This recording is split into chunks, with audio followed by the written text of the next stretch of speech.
Ladies and gentlemen, welcome to Taking Back the Narrative. I am Wanda, and I am back with another edition. This time, we're going to be talking about race and racial discrimination. As of late, well, we've always seen racial discrimination. It's in some of our everyday lives. I am one who see it pretty much every day. Racial discrimination. Um, But you also have this trend now where you have these names, hashtag names that are going around. Like you have Barbecue Betty, a woman called the police on a black man barbecuing in the park. Then you have Permit Patty, who called the police on a 8-year-old girl selling water for not having a permit. And now we have Coupon Carl. Now there is a manager, or was a manager, named uh, Maury Matson. He worked in Edgewater at a CVS as a manager, and a woman walked into the CVS with a coupon. It was a manufacturer's coupon that allowed her to get dispensable items, and usually the coupon is sent to the customer to replace an item that was damaged or wasn't proper for the customer. And there is an 800 number on the coupon where the manager could have called the 800 number to verify the coupon, um, and then the coupon, he could have just simply said, they weren't going to accept it, which they have the right to do because it shows that every retailer doesn't have to accept the coupons. Carl, Coupon Carl, as he was dubbed, Maury Matson, and another CVS supervisor or manager were called the police on this young woman, black woman, in the store. And you can see Maury Matson shaking in the video. He's It seems like he may be terrified, or it could be an angry shake. I'm not sure. Um, I'm not sure what the purpose of him shaking for, but to call the police over her not over her wanting to get his information, because it was said that she tried to get his information. She wanted his name and corporate number so that she could complain because she was attempting to purchase an item with the coupon, and he accused her of committing fraud. It's a coupon to get dispensable items like panty liners or adult diapers, things like that. That's what this coupon was for. So I'm not sure why he decided to call the police as opposed to calling the manufacturer and verifying the coupon. I'm not sure why that took place. But you can hear on the video where she's giving her name and she's saying she's going to be standing there waiting for the police, and she has her ID.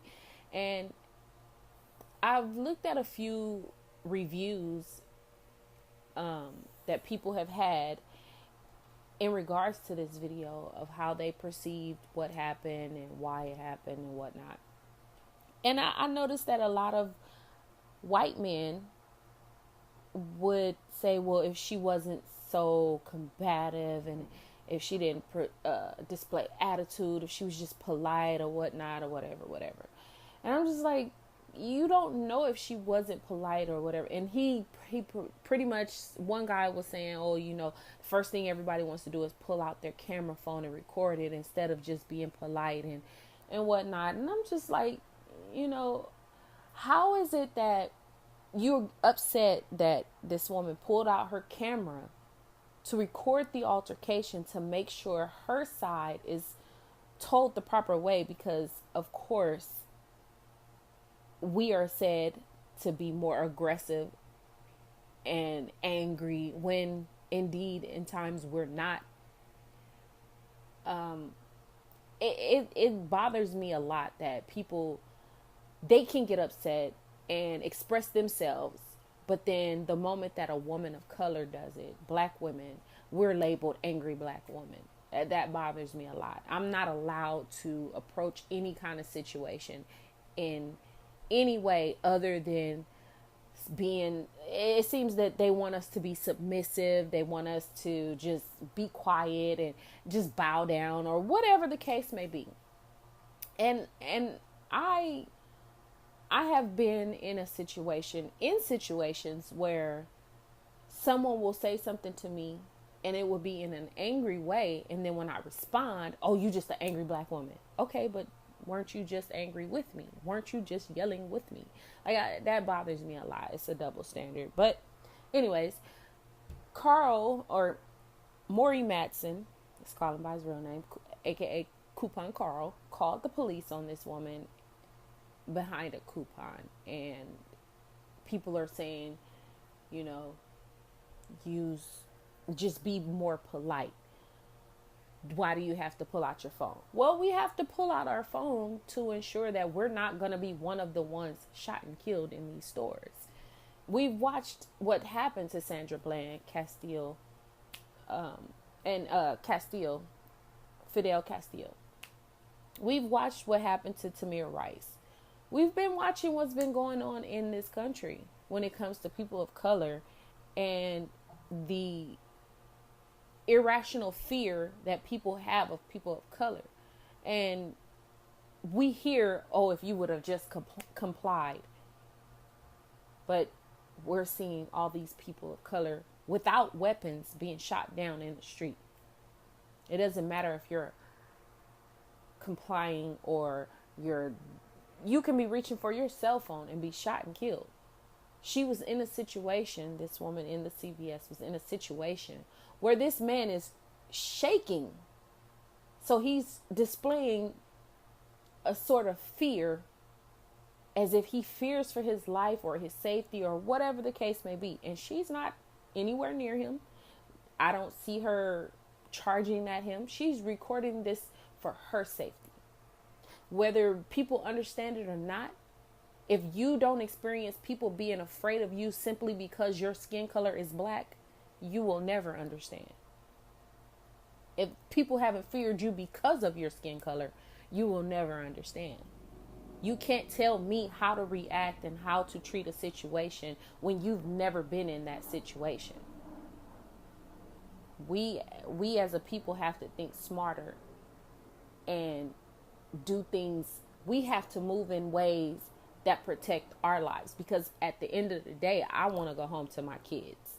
And if I end up in a situation where I feel like it's going to escalate to where it will be my word against his word, I'm going to record the situation. Whether you like it or not, it doesn't matter to me. I'm protecting my best interests, as I see that woman was protecting her best interests and recording that altercation to make sure that story would be told in the proper way. Because we've seen so many times where people of color are demonized simply for being black. You want to say, oh, take the race out of it. You can say take the race out of it because you don't have to live that life. If you're not black, you don't have to live with your race being the first thing people see about you. The first thing people know about you, the first thing people judge about you is simply, oh, she's black. She must have an attitude. He's black. He must be a thug. There are people that think that way. When you see the woman clutching her purse as soon as she see you walking past her, yeah, you were judged because of your skin tone. But all of America's not going to agree. All of the world is not going to agree on it. But I know my truth. That woman knew her truth. That man had an irrational fear of her and called the police because of a coupon. And with doing so, he lost his job. Him and that other manager. They both have been let go from CVS and Edgewater because their conduct was racially motivated. And that was according to CVS. That's what they felt. This has been Taking Back the Narrative. I am Wanda once again. Thank you so much for listening.